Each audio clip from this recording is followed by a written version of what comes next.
Hello दोस्तों, स्वागत है आप सभी लोगों का राजस्थान एकेडमी पर।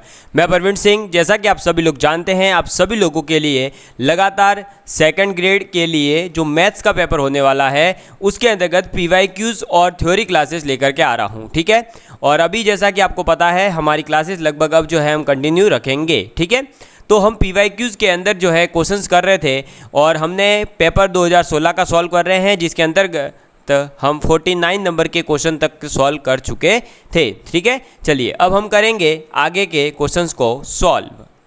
तो नेक्स्ट क्वेश्चन आ जाता है हमारा दोस्तों, और नेक्स्ट क्वेश्चन क्या कह रहा है कि सूचकांक 2 वाला प्रत्येक उप समूह होता है, यानी कि एवरी सब ग्रुप विथ इंडेक्स 2 इज, मतलब इंडेक्स 2 के साथ में जो सब ग्रुप होता है वो होता है, क्या होता है ये आपको बताना है। तो बताइए भाई क्या होता है। विभाग समूह यानी कोशेंट ग्रुप, नॉर्मल सब ग्रुप, साइक्लिक ग्रुप, या आपका क्या बचा चौथा ऑप्शन, इनमें से कोई नहीं, यानी नन ऑफ दिस। तो बताइए क्या होता है। जल्दी से जल्दी आप लोग जो है क्वेश्चन पेपर आप भी साथ के साथ सॉल्व करा करें, क्योंकि सिर्फ और सिर्फ वीडियो देख लेने से कुछ नहीं होने वाला है। आप जब तक क्वेश्चन पेपर खुद सॉल्व नहीं करेंगे आपको पता ही नहीं चलेगा कि हम कर क्या रहे हैं। तो देखिए बेसिकली दोस्तों, इंडेक्स का मतलब क्या होता है, यानी सूचकांक का मतलब क्या होता है। तो index of group is defined at the number of left या राइट कोसेट। ठीक है, तो कहने का मतलब है कि इंडेक्स का मतलब होता है कि आपका जो ग्रुप है उसके लेफ्ट या राइट में जो नंबर ऑफ कोसेट्स है उनको कहते हैं। अब नंबर ऑफ कोसेट्स का मतलब कितना हुआ, 2 हो जाएंगे। एन जो आपका एन है, यहाँ पर सपोज करिए कोई एक एन है जो कि क्या है, नॉर्मल सब ग्रुप। क्या है, नॉर्मल सब ग्रुप है किसका, एक ग्रुप जी का। ठीक है, एक ग्रुप जी है उसका एक नॉर्मल सब ग्रुप है एन। तो इसका आपको पता ही होगा दोस्तों, नॉर्मल सब ग्रुप है तो एक लेफ्ट कोसेट होगा और एक इसका राइट कोसेट होगा, यानी कि कोसेट्स कितने हो जाएंगे, 2। तो ये जो 2 कोसेट्स हैं इसका मतलब ये इसके 2 इंडेक्स हो गए। तो इसका मतलब जिसके, या हम ये कह सकते हैं प्रत्येक उपसमूह जिसका सूचकांक 2 है तो वो क्या होगा, नॉर्मल सब ग्रुप होगा। समझ में आ गई बात, क्या होगा, नॉर्मल सब ग्रुप, यानी कि प्रसामान्य उपसमूह होगा। ठीक है, चलिए आगे बढ़ते हैं। नेक्स्ट क्वेश्चन देखिए। नेक्स्ट क्वेश्चन क्या कह रहा है कि let F be a homomorphism from a group G into a group G dash, then which of the following is not true। Question क्या है कि मान लीजिए F समूह G से G डैश में समाकारिता है, यानी G से G डैश के लिए F क्या है, समाकारिता है, होमोमॉर्फिज्म है। तो निम्न में से कौन सा सत्य नहीं है। और मैंने आपको होमोमॉर्फिज्म की जब डेफिनेशन पढ़ाई थी तब इस चीज़ के बारे में स्पष्ट रूप से आपको बताया था।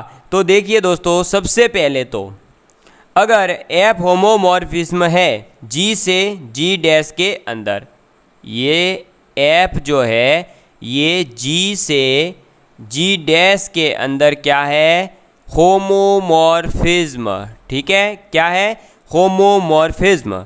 तो पहला पॉइंट तो हो जाएगा कि F of E equal to किसके होगा, ई डैश के। ठीक है, जहाँ ये ई और ई डैश जो है ये क्या होगी दोस्तों, ये आपके जी और जी डैश की रेस्पेक्टिवली आइडेंटिटीज़ होगी। क्या होगी, आइडेंटिटीज़। ठीक है, ये चीज़ आपको समझ में आई।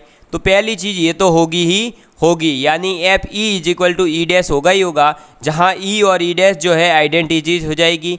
और दूसरा क्या होगा, तो दूसरा आपके हो जाएगा कि एफ ए इनवर्स इक्वल होगा किसके, एफ ऑफ ए के इनवर्स के। समझ में आ गई बात, जहाँ ये ए बिलोंग करेगा किसमें, ए बिलोंग करेगा जी ग्रुप के अंदर। समझ में आई बात, क्लियर है आप सभी लोगों के लिए। तो अब देखिए भाई क्या हो जाएगा बताइए, अरे बताइए भाई। अब इसने क्या बोला है, सत्य नहीं है, तो क्या सत्य नहीं है बताइए, तो क्या सत्य नहीं है। देखो F E is equal to E dash where E and E are respectively, ये भी सही है। F A inverse is equal to F of A का इनवर्स, जहाँ ए बिलोंग करेगा जी के अंदर, तो ये भी आपका क्या सही है या नहीं है, जल्दी से जल्दी बताइए। और आपका हो जाएगा एफ ऑफ जी इज सब ग्रुप ऑफ जी डैश या ऑल ऑफ दिस, इसमें से सत्य कौन सा नहीं है। तो दोस्तों आपका सेकंड भी हो जाएगा क्या, ट्रू, ये भी है ट्रू। तो यहाँ तो ऑल ऑफ दिस हो जाएंगे, तो सभी के सभी क्या है, सत्य है। लेकिन हमें पूछा था सत्य नहीं है, इसलिए ये क्वेश्चन आरपीएससी के द्वारा डिलीट किया गया था। क्या किया गया था, डिलीट किया गया था। ठीक है, समझ में आ गई बात। तो आपको यहाँ होमोमॉर्फिज्म की डेफिनेशन से रिलेटेड एक क्वेश्चन पूछा गया था, वो भी हालांकि डिलीट हो गया था। चलिए आगे बढ़ते हैं। नेक्स्ट क्वेश्चन है हमारा कि यदि f एक सदिश बिंदु फलन है, यानी कि वेक्टर पॉइंट फंक्शन है, तब ग्रेडियंट डाइवर्जेंस f निकालिए, यानी ग्रेडियंट ऑफ डाइवर्जेंस f निकाल करके आपको बताना है। हम इसको कर देते हैं थोड़ा छोटा, क्योंकि इसका सॉल्यूशन थोड़ा सा है बड़ा। ये करा, इसको छोटा बच्चा बना दिया। अब देखिए सबसे पहले हम क्या करेंगे, सपोज करिए कि भाई कोई f जो फंक्शन है वो f वेक्टर जो होगा सदिश फलन, सदिश बिंदु फलन, वो हो जाएगा मान लीजिए f1 i cap, f2 j cap, f3 k cap. Clear है। अब ये आ गया है। अब हमें पूछा है ग्रेडियंट डाइवर्जेंस ऑफ f, और आंसर में सब जगह देखें तो देखो curl of curl of curl of curl of. इसका मतलब हमें जो है सबसे पहले कर्ल की एक डेफिनेशन या एक फॉर्मूला पता होना चाहिए, और वो आपको मैं बता देता हूँ कि एक फॉर्मूला होता है, क्या होता है, del cross f is equal to curl of curl f, ये होता है। तो अब यहाँ पर हम डेल क्रॉस f निकाल लेंगे, फिर उसका वापस से डेल कर देंगे, तो कर्ल ऑफ कर्ल f निकल करके हमारे पास में आ जाएगा। क्लियर है। और जब ये निकल करके आ जाएगा तो कर्ल ऑफ कर्ल f जो होता है वो किसके इक्वल होता है, gradient of gradient dot f minus del square f के। तो हमारा आंसर भी निकल करके आ जाएगा। ठीक है, तो हम सबसे पहले यहाँ निकालेंगे del cross f। Sir del cross f कैसे निकलेगा, तो आपको पता होगा कि क्या हो जाता है, डेल बाय डेल y, और यहाँ इसका हो जाएगा डिफ्रेंशिएशन। तो यहाँ y का हो रहा है, तो यहाँ ऊपर क्या आ जाएगा दोस्तों हमारे, अरे भाई z वाला, फिर minus del of f2 upon में डेल z और i कैप, क्योंकि i कैप है तो x वाला तो आएगा नहीं, y और z वाले आ जाएंगे। फिर प्लस, फिर यहाँ हो जाएगा क्या, डेल ऑफ f1 अपॉन में del z minus del of f3 upon में डेल ऑफ x। ठीक है, और ये हो जाएगा j कैप। फिर आ जाएगा आपका क्या, डेल ऑफ f2 अपॉन में del of x minus del of f1 upon में डेल ऑफ y, और ये हो जाएगा k कैप। ये आ गया डेल क्रॉस f। अब हम क्या करेंगे, इसका वापस से क्रॉस करेंगे डेल के साथ में, तो वो कैसे निकलेगा, तो डेल क्रॉस एफ, और वो आपको पता होगा क्या हो जाएगा, I cap J cap K cap. पता है ना ये कैसे निकालते हैं, ये मैंने आपको पहले भी बता रखा है। फिर यहाँ आ जाएगा आपका क्या, del by del X, del by del Y, del by del Z, और इसका I cap J cap K cap का जो कोफिशिएंट है वो आ जाएगा। ठीक है, ये लो F2 अपॉन में डेल जेड, इधर हो जाएगा डेल F1 अपॉन में del Z minus del F3 upon में डेल एक्स, यहाँ भी हो जाएगा डेल F2 अपॉन में del X minus del F1 upon में डेल वाई। क्लियर है, अरे यही होगा, तो बस ये डेल क्रॉस डेल एफ आ जाएगा। अब इस पूरे को आप सॉल्व करिएगा खुद, ठीक है। अब ये कोई मैं यहाँ सॉल्व करके आपको नहीं बताने वाला हूँ, एक एक चीज़, छोटे बच्चे नहीं हैं आप अभी। तो जब आप इसको सॉल्व करेंगे तो ये किसके इक्विवेलेंट आएगा वो मैं यहाँ लिख देता हूँ, ठीक है। एक सेकेंड, इसको मिटा देता हूँ और इसका पार्टीशन करते हैं पहले, ताकि ये लो, और ये इसी के साथ में पूरा ऐड कर दिया। क्लियर है। अब ये इसको जब आप सॉल्व करेंगे तो ये आ जाएगा आपका क्या, summation of curly bracket del by del X, और ब्रैकेट में आ जाएगा डेल डॉट एफ, और फिर ये ब्रैकेट बंद, और ये आई कैप। ये समीशन का मतलब है आई जे और के तीनों को ऐड करके एक साथ मैंने ऐसे लिख दिया, और फिर minus del cross summation of F1 I cap. ठीक है, तो ये किसके इक्वल है, तो ये हमारा है curl of curl F. This is equal to, ये पूरा बन जाएगा आपका क्या, डेल डॉट डेल एफ। ठीक है, ये सॉरी यहाँ डॉट नहीं आएगा, सिर्फ डेल ऑफ डेल एफ। एक सेकेंड, ये हो जाएगा del of del F minus del square F. ठीक है, तो अब ये किसके इक्वल हो जाएगा, तो ये हो जाएगा हमारा, ये क्या बन गया, gradient of gradient F minus del square F.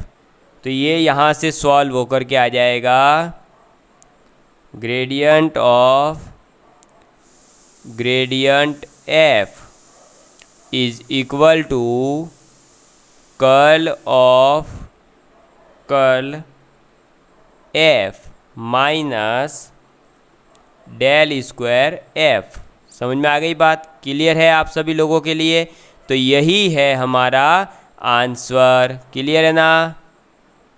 ये लो, gradient of gradient F curl of curl F, this is equal to this. Clear है, तो ये बस जहाँ भी ऑप्शन दिख रहा है वो आंसर हो जाएगा। अब ये पूरा सॉल्व आपको खुद को करना है, ठीक है, इसको सॉल्व करने मैं नहीं बैठ रहा हूँ। तो इसका आंसर क्या हो जाएगा, curl of curl F minus ये, तो यानी फर्स्ट ऑप्शन ही हमारा आंसर हो जाएगा। समझ में आ गई बात, क्लियर है। तो ये सिर्फ कैलकुलेशन वाला क्वेश्चन था, इसके अंदर कोई ऐसा आपको अजीबोगरीब दिमाग नहीं लगाना था। बस ये जिसको फॉर्मूला पता था वो इजीली इस क्वेश्चन को देखते ही कर सकता था या निपटा सकता था इस क्वेश्चन को। ठीक है, चलिए बढ़े आगे। तो हम बढ़ते हैं नेक्स्ट क्वेश्चन की और नेक्स्ट क्वेश्चन आ जाता है कि एक सदिश दे रखा है आर वेक्टर अपॉन में आर वेक्टर के मैग्नीट्यूड की पावर क्यूब। तो ये कैसा है, सोलेनोइडल है, इरोटेशनल है, या सोलेनोइडल और इरोटेशनल दोनों है, या न तो ये आपका सोलेनोइडल है और ना ही ये इरोटेशनल है। क्या है ये हमें पता लगाना है। ठीक है, इसको पता लगाने का एक ही तरीका है कि आप इसका कर्ल निकालिए। अगर कर्ल 0 आ गया तो क्या हो जाएगा, इरोटेशनल हो जाएगा, डायरेक्ट ही पता चल जाएगा। और 0 नहीं आया तो सोलेनोइडल, तो हमें पैसे ही पता चल जाएगा। ठीक है, चलिए तो हम करते हैं डायरेक्ट इसको सॉल्व। अब इसको सॉल्व करने के लिए हम क्या करेंगे, सबसे पहले मान लेते हैं कि ये एक जो सदिश दे रखा है उसकी वैल्यू है पी वेक्टर की, क्या वैल्यू दे दी हमें, आर वेक्टर अपॉन में आर वेक्टर की पावर 3 मैग्नीट्यूड की पावर है, ठीक है। और यहाँ मान लीजिए हम मान लेते हैं, माना कि ये जो मैग्नीट्यूड ऑफ आर वेक्टर है उसको हम कह रहे हैं आर, ठीक है। मैग्नीट्यूड कोई स्केलर क्वांटिटी आई होगी तो उसको मान लिया हमने आर। तो अब अल्टीमेटली बन गया P vector is equal to क्या, आर वेक्टर अपॉन में आर की पावर 3, ये बन गया। इसका मतलब अब ये हो जाएगा P vector is equal to R vector dot R की पावर -3, ये बनेगा। अब देखिए दोस्तों हम क्या करेंगे, डाइवर्जेंस कर देंगे दोनों तरफ इधर।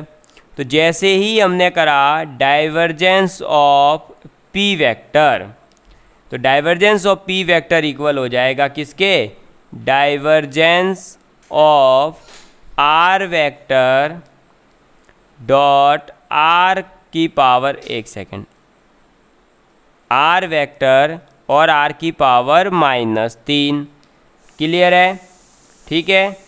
अब दोनों तरफ डाइवर्जेंस होने के बाद अब जब ये आगे सॉल्व होगा तो डाइवर्जेंस आपको सॉल्व करना आता ही होगा। मैं डायरेक्ट लिख रहा हूँ आर की power -3 divergence of R vector, फिर हो जाएगा प्लस और ये आर आ जाएगा बाहर और क्या हो जाएगा, ग्रेडियंट ऑफ आर की पावर -3, क्लियर है, समझ में आ गई बात। इसको अब करेंगे हम आगे सॉल्व। इसको जब आगे सॉल्व करने जाएंगे तो करते हैं यहाँ सॉल्व, चलिए ये आ गया है। अब इसको सॉल्व करेंगे तो देखो इसका हो जाएगा, क्या हो जाएगा दोस्तों, अरे जल्दी से बोलिए भाई, ये अब जो है आपका सॉल्व होकर के आ जाएगा क्या, 3 की पावर आर की पावर -3 फिर प्लस आर वेक्टर और ब्रैकेट में हो जाएगा -3 आर की पावर -4 और आ जाएगा ग्रेडियंट आर, क्लियर है। और फिर जब इसको आगे सॉल्व आप करोगे तो आ जाएगा 3 की पावर 3 इंटू आर की पावर -3 प्लस ये हो गया आर वेक्टर और ये हो गया -3 आर की पावर -4 और ग्रेडियंट ऑफ आर की पावर ये था -3, उसको सॉल्व होकर के ये आया ग्रेडियंट ऑफ आर और इसको लिख देंगे हम 1/r इंटू आर वेक्टर। ये सब फॉर्मूलों से हो रहा है, अब ये सब चीज़ें मैं यहाँ समझाने नहीं बैठ सकता। 3 इंटू आर की पावर -3 प्लस क्या हो जाएगा 3 इंटू आर की पावर -5 और मल्टीप्लाई हो जाएगा इधर R vector dot R vector, clear है। अब ये अंदर आ जाएगा तो ये बन जाएगा 3 इंटू आर की पावर -3 माइनस ये, सॉरी यहाँ प्लस नहीं है ये माइनस है, ठीक है, ये वाला माइनस, तो ये -3 और ये बन जाएगा आर की पावर -5 मल्टीप्लाई आर की पावर 2, क्लियर है। जब आप 3 इंटू आर की पावर -3 और ये हो जाएगा ये भी ये, तो ये और ये कट पीट करके हो जाएंगे 0, क्या हो गया 0। तो इसका मतलब ये जो हमारा वेक्टर है कौन, देखो इसका डाइवर्जेंस निकाला हमने और डाइवर्जेंस ऑफ पी अगर 0 आ रहा है तो जिस भी वेक्टर का डाइवर्जेंस अगर 0 आ जाता है तो वो क्या कहलाता है, वो कहलाता है सोलेनॉइडल। क्या कहलाता है, सोलेनॉइडल कहलाता है, यानी परिनालिकीय कहलाता है। तो ये जो आपका वेक्टर है जो दे रखा है आर वेक्टर अपॉन में आर वेक्टर की पावर मैग्नीट्यूड की पावर 3, ये सोलेनॉइडल तो है। अब हमें चेक करना है ये इररोटेशनल है या नहीं है, तो हम इसको थोड़ा सा और छोटा करेंगे और अब हम इसको क्या चेक करने जा रहे हैं, ये सोलेनॉइडल अब जो है क्या चेक करने जा रहे हैं हम, इररोटेशनल है या नहीं, ठीक है। चलिए तो ये इधर एक चीज़ तो चेक हो चुकी है इसकी, अब हम करने जा रहे हैं, छोटा कर देता हूँ मैं पेन को, और दूसरी चीज़ चेक। चलिए तो दूसरे को चेक करने के लिए क्या करेंगे, वही हम इसका निकालेंगे कर्ल। तो कर्ल निकालने के लिए कर्ल ऑफ क्या कर देंगे, अरे curl of R vector into R की पावर -3, ठीक है।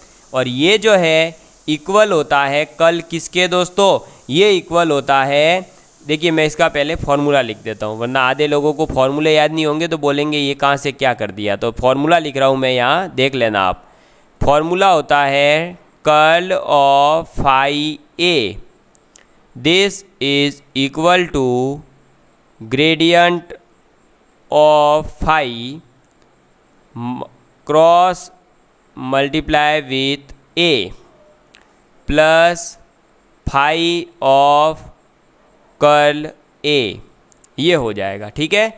अब इसके अंदर वैल्यू पुट करो, तो इधर क्या हो जाएगा, इधर हो जाएगा कर्ल ऑफ आर की power -3 R vector and this is equal to gradient of R की पावर -3 और इसका क्रॉस हो जाएगा आर वेक्टर से, फिर प्लस आर की पावर -3 और इधर आ जाएगा कर्ल और ये आ गया आर वेक्टर, ठीक है। अब इसको करेंगे हम सॉल्व। जब इसको सॉल्व करेंगे तो ये आ जाएगा -3 आर की power -4 gradient of R, clear है। और ये क्रॉस में आर वेक्टर इसका चलता रहेगा, फिर प्लस आर की पावर -3 और कर्ल ऑफ आर वेक्टर जो है वो क्या हो जाएगा दोस्तों, 0। कितना, 0। जैसे ही ये 0 हुआ तो ये क्या हो जाएगा, 0। और ये 0 होते ही अब जो बचा वो लिख लेंगे, तो ये हो जाएगा -3 आर की पावर -4 और ग्रेडियंट ऑफ आर का मतलब है आर वेक्टर अपॉन में आर, क्रॉस में आर वेक्टर और प्लस में ये हो जाएगा 0। जब हम इसको सॉल्व करेंगे तो ये आ जाएगा -r की पावर -3 और क्या हो जाएगा दोस्तों, इसके साथ में, इसके साथ आ जाएगा r की पावर 2। जब इसको सॉल्व किया जाएगा और इसके साथ में प्लस में ये 0 चलता रहेगा, ठीक है। चलिए एक सेकंड, ये इधर गड़बड़ हो जाएगी वरना, ये देखिए अब इधर क्या हो जाएगा, ये हो जाएगा 3r की पावर -3 और r vector cross r vector, ये आएगा। और जब आप इसको सॉल्व करेंगे तो ये हो जाएगा -3r वेक्टर डॉट 0 और उसकी वैल्यू क्या हो जाएगी, ये पूरा सॉल्व होकर के 0, यानी कि कर्ल ऑफ r की पावर -3 इंटू आर वेक्टर कितना आ रहा है, 0। तो किसी भी अगर वेक्टर का कर्ल भी 0 आ रहा है तो वो क्या होता है, इरोटेशनल होता है, अघूर्णीय होता है। समझ में आ गई बात। तो कर्ल 0 यानी इरोटेशनल हो गया और डाइवर्जेंस 0 यानी कि ये क्या हो गया दोस्तों, आपका सोलेनोइडल हो गया। अब सोलेनोइडल भी है और इरोटेशनल भी है, तो ये दोनों है, तो ये वेक्टर आपके क्या है, दोनों है। समझ में आई बात, क्लियर है आप सभी लोगों के लिए। मुझे नहीं लगता है अब किसी प्रकार का इसमें डाउट होगा। ये तो आपका देखो डाइवर्जेंस निकालना, कर्ल निकालना, ये छोटी छोटी चीज़ें हैं, ये आपके कॉलेज में भी ऐसे क्वेश्चंस आते थे, ठीक है।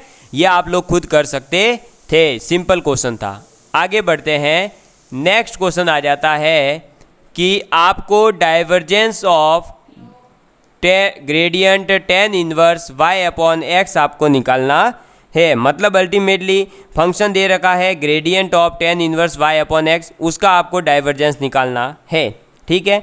तो सबसे पहले हम क्या करेंगे, ग्रेडियंट निकालेंगे tan inverse y upon x का, क्लियर है। तो gradient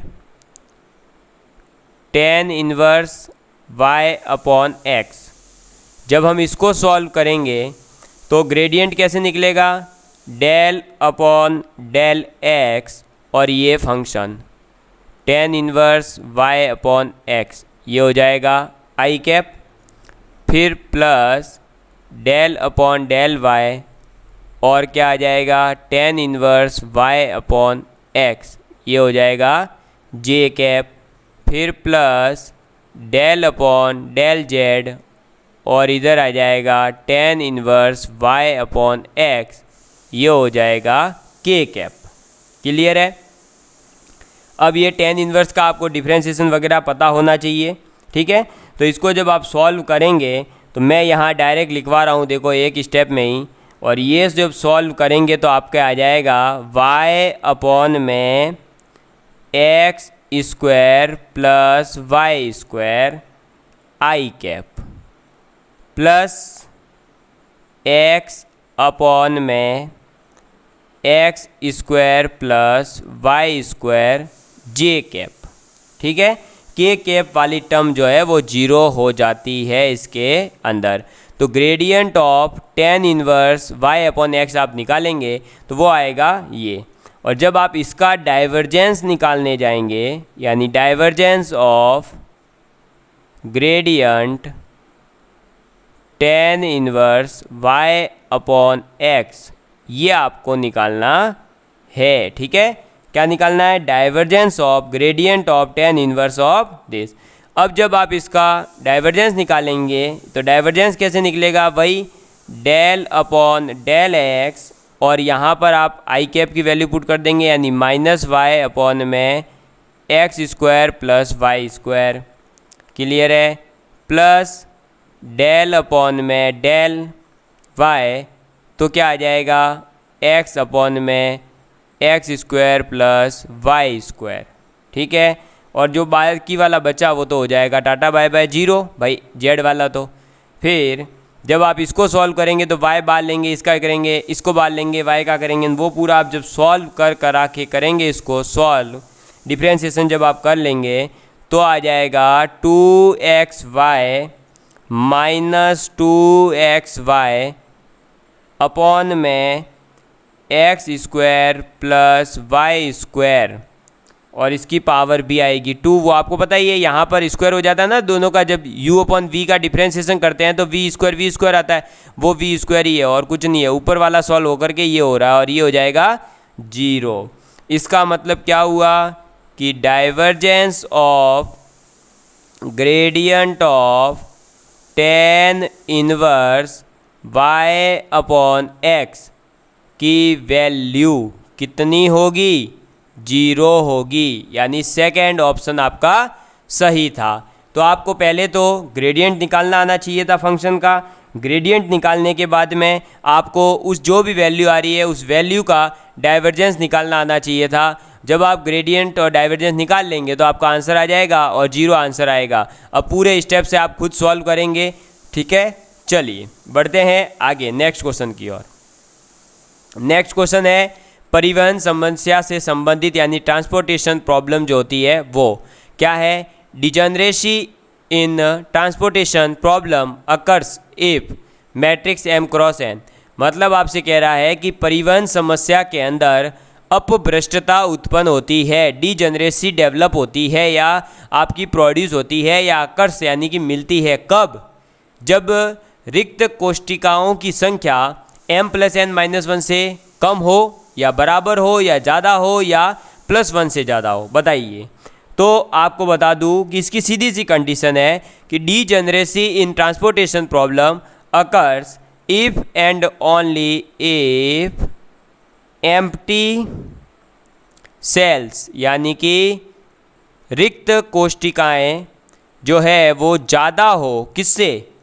m plus n minus 1 से। तो ऑप्शन नंबर 3 आपका हो जाएगा सही।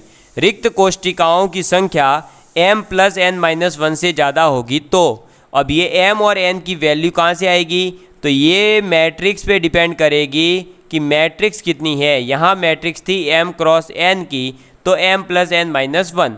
अब अगर मैट्रिक्स है सपोज करिए एग्जाम्पल के लिए 2 क्रॉस 3 की, ठीक है, तो आपकी एम्प्टी सेल की संख्या कितनी होनी चाहिए, ऐसा भी तो पूछ सकता है कि एम्प्टी सेल्स की संख्या कितनी हो। तो एम्प्टी सेल्स की संख्या यहाँ आ जाएगा कितना, 2 और 3, 5, 5 माइनस 1 4।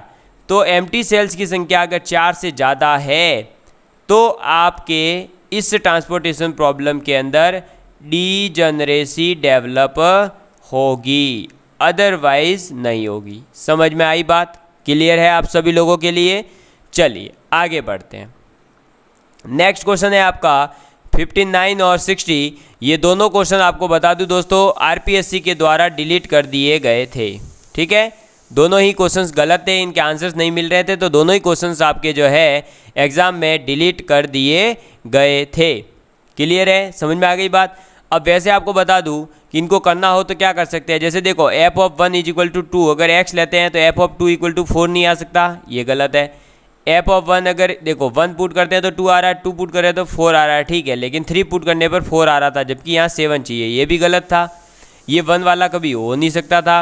x प्लस हाफ की वैल्यू, ये भी हो नहीं सकता। तो इसमें क्या है कि जो एफ डैश एन की वैल्यू दे रखी है हमें, इसका इंटीग्रेशन अगर करते हैं, मतलब ये हो जाएगा एक्स स्क्वायर, ये क्या हो जाएगा एक्स स्क्वायर प्लस एक्स।